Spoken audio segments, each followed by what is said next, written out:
Hi, I'm Mike Brewer, pastor of the Blue Ash Presbyterian Church, and this is Mike's midweek message for April 15th. It's been a couple of weeks ago, a fellow said to me, "Is your church going to cancel Easter this year?" I knew what he meant. He meant, would we be having a group gathering of folks in our sanctuary for a face-to-face worship service? And the answer to that was no. No, we'd be live streaming worship on Easter. That's what he meant, but it's not exactly what he said. He said, "Will you be canceling Easter this year?" Something about that question got stuck in my head, and I began to turn it around. It's not a brand new idea. 2,000 years ago, Pontius Pilate, who was the high muckety-muck representing Rome in the area of Jerusalem, Pontius Pilate did his best to cancel the first Easter. After Jesus had been crucified and placed in the tomb, Pilate sent one of his underlings to seal the tomb.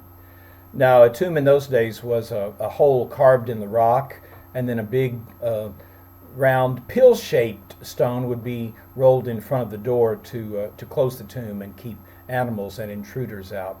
So, by order of Pilate, sealing the tomb meant that a handful of wet clay would be pressed into the seam where the door met the front of the tomb, and then the imperial seal of Rome would be marked on that piece of wet clay. The imperial eagle, representing the emperor, would be pressed into the clay. It was a sort of first century version of crime tape. It said, "Do not enter here." It was Pilate's way of saying that Easter is canceled, and by order of Rome, resurrection is illegal. That was a good try. It didn't work. Easter still came. And meanwhile, the local power brokers in the city of Jerusalem, the folks who had plotted and engineered the events that led to Jesus' execution, they were also doing their best to cancel Easter. They borrowed some soldiers, some Roman soldiers from the local detachment, and they stationed them outside the tomb of Jesus. Now, Roman soldiers were formidable, and Roman soldiers were normally perfectly capable of keeping crowds away and keeping people from intruding. And that was another attempt to say, well, Jesus is gone, and we're going to make sure he doesn't cause any more trouble. No Easter. But that didn't work either.